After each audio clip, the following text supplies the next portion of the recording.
होली की आत्मा।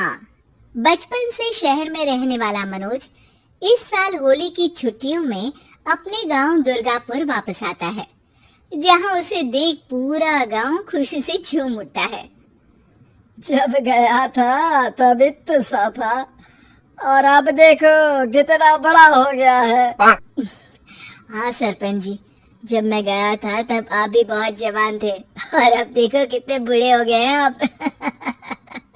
चलो चलो, बढ़िया है, बच्चा घर वापस आ गया। इसी खुशी में आज रात पार्टी होगी। क्या बात है, गांव में भी पार्टियां होने लगी। वैसे अगर पार्टी की बात है तो आज क्यों सीधा होली पार्टी करते हैं। होली पार्टी की बात सुन चहल पहल में अचानक सन्नाटा छा जाता है, जिसे देख मनोज को कुछ अजीब लगता है, लेकिन तभी सरपंच बात पलट देता है। अब बहुत देर हो गई, चलो सब अपने घर चलो, पार्टी के बारे में कल सोचेंगे।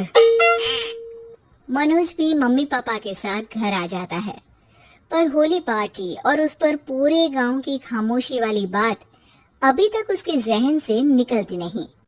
पापा, होली पार्टी की बात पर सब चुप क्यों हो गए थे? अरे होगी उनकी कोई अपनी बात, मुझे गांव की पंचायत ही थोड़ी पता है। थक गया हूँ, चलो सो जाते हैं, कल बात करते हैं।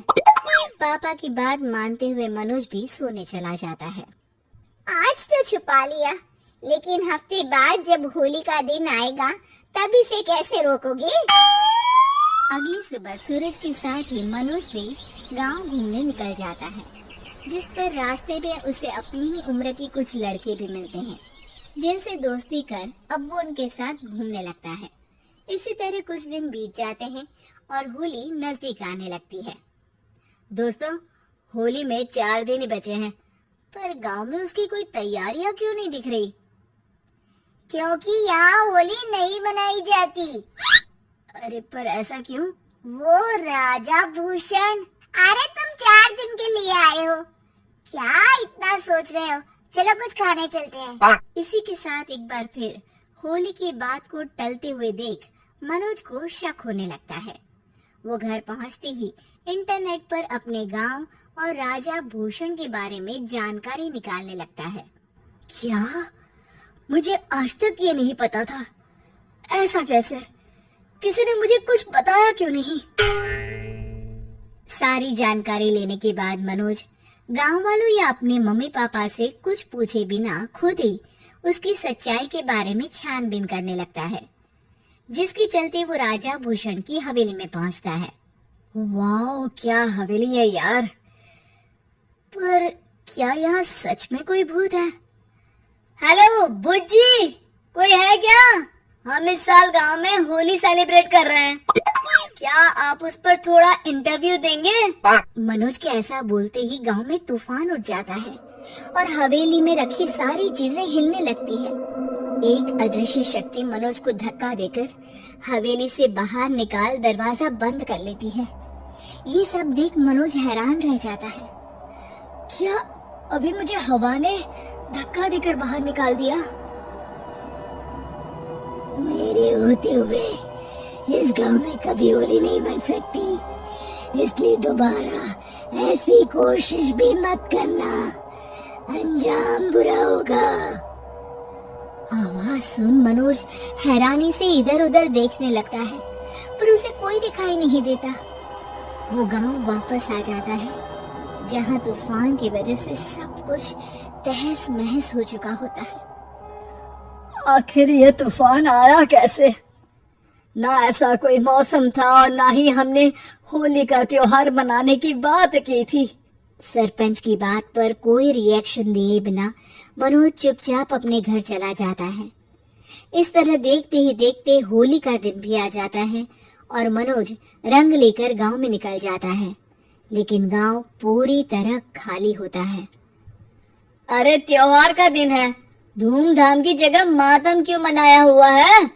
मनोज की आवाज सुन सब अपने घर की खिड़कियां खोल के घर के अंदर से ही उसे वापस जाने के लिए कहने लगते हैं, पर वो किसी की नहीं सुनता।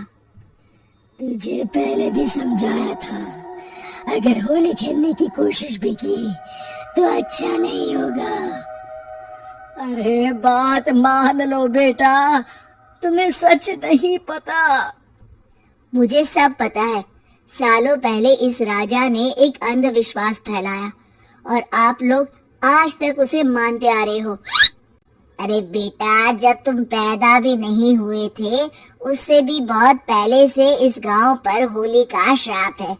अगर गांव में होली का त्योहार मनाया जाता है तो प्रलय आना पक्की बात होती है। राजा भूषण इस सब में नहीं मानते थे और त्योहार मनाने लगे, जिसके चलते होली वाले ही दिन पहले उनके बेटे की और फिर उनकी मृत्यु हो गई। तभी से गांव की रक्षा के लिए उनकी आत्मा उस हवेली में रह रही है। सबकी बातें सुन मनोज उलझन में पड़ जाता है।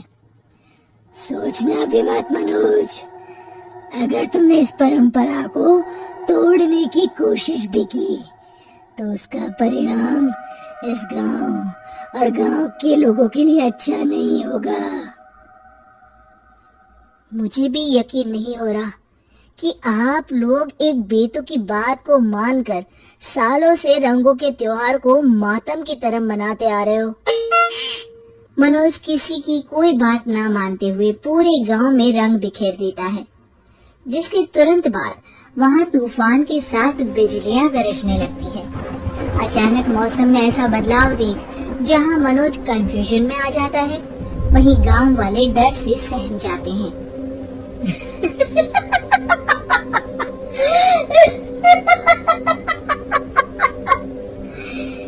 इस लड़के ने हमारे जैसे सिर्फ अपने स्वार्थ के लिए नहीं बल्कि पूरे गांव की खुशियों के लिए यहाँ होली मनाई है, जिस वजह से अब इस गांव पर होली का श्राप टूटता है। ऐसा बोलकर राजा का भूत वहां से गायब हो जाता है, जिसके बाद गांव के लोग धूमधाम से होली मनाते हैं।